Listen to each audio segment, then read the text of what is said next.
Film festivals have long served as vital arenas for showcasing cinema outside the constraints of commercial distribution. They offer filmmakers an opportunity to present their work to a curated audience, often including critics, scholars, distributors, and fellow artists. These events function as cultural crossroads where artistic ambition, social dialogue, and audience engagement intersect. This is Cinema Essay, and this is Film Festivals Explained. The history of film festivals dates back to the early 20th century.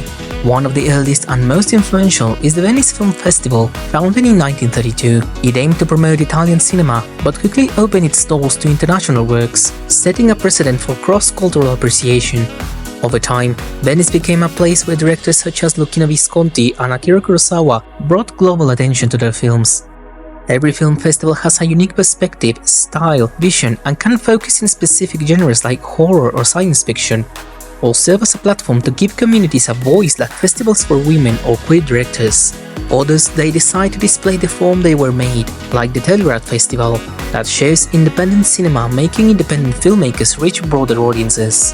One of the most important festivals in the world of cinema is the Cannes Film Festival, established in 1946. It became a platform with a distinct taste for bold, unconventional storytelling. Cannes has often spotlighted us before they reach wider acclaim. Figures like Ingmar Bergman, Federico Fellini, and Jane Campion gained international recognition in part due to their participation in Cannes. I came to Cannes thinking it was going to be a little festival like all the ones I had gone with my little short movies, and I came in with 10 posters for Kronos, 10. The festival helped introduce global audiences to new film languages and aesthetics. Berlin's festival, known as the Berlinale, is rooted in a post-war context and focuses on politically charged and socially conscious narratives. It gave prominence to directors such as Rainer Werner Fassbinder and Ang Lee, offering a stage for works that address national identity, conflict, and personal liberty. The Berlinale has often acted as a mirror to world affairs through its film selections. Film festivals are not just for the celebrated auteurs. They provide critical exposure for first-time directors and low-budget projects. Events like Sundance in the United States have been central to the rise of independent cinema. Films such as Reservoir Dogs and Whiplash found their audiences and future distributors through Sundance, changing the trajectories of their creators' careers. Beyond the major international festivals, regional events like the Busan International Film Festival in South Korea or the Toronto International Film Festival in Canada play a role in connecting cinema to local audiences while also drawing international participation. These festivals broaden the conversation about film by including voices and stories often underrepresented in dominant film markets. Much different than a lot of other competitions or awards, this is given by a small group of artists who are not affected by campaigns or advertising. We see the film fresh. The iconic images of filmmakers and artists, actresses and actors over decades who've walked those same steps to present their work to the world. Throughout history, certain individuals have helped shape the identity and importance of these festivals. Film critics such as Olin Keel. She's never said a good thing about me yet. But you like her. Dirty old broad.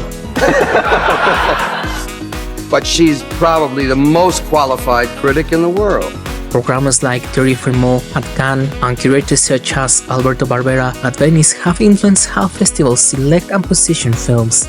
Usually we see a film without any kind of prejudice. We don't have any limitation in terms of topics or countries or whatever. So we pick up only the things that we think are good films. Then can create an emotion, they can create surprise in us. Their decisions affect the tone of each year's event and by extension the critical attention a film receives.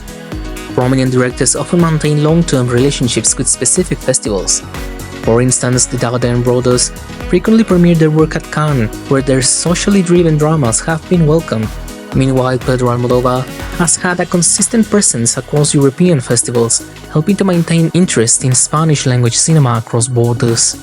Film festivals also changed the conventional notion of what makes a movie viable. In mainstream film markets, box office revenue often dictates value. In contrast, festival circuits measure a film's impact through critical dialogue, audience response, and formal experimentation. These shifts allows audiences to consider cinema from artistic, emotional, and political angles, not just commercial ones. The presence of juries comprised of filmmakers, actors and critics introduces another layer of engagement.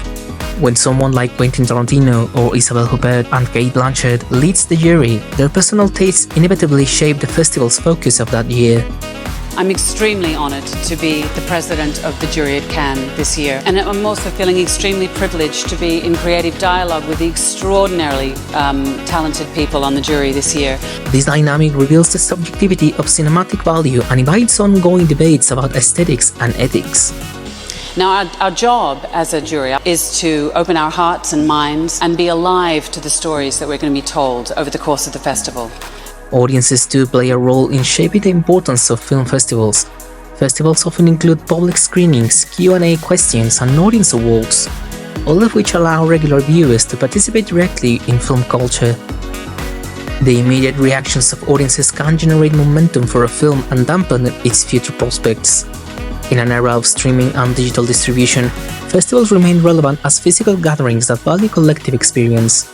Watching a film at a festival surrounded by strangers who share the same visual moment creates an experience that is hard to replicate on a screen at home. This communal aspect shapes how people interpret and remember a film.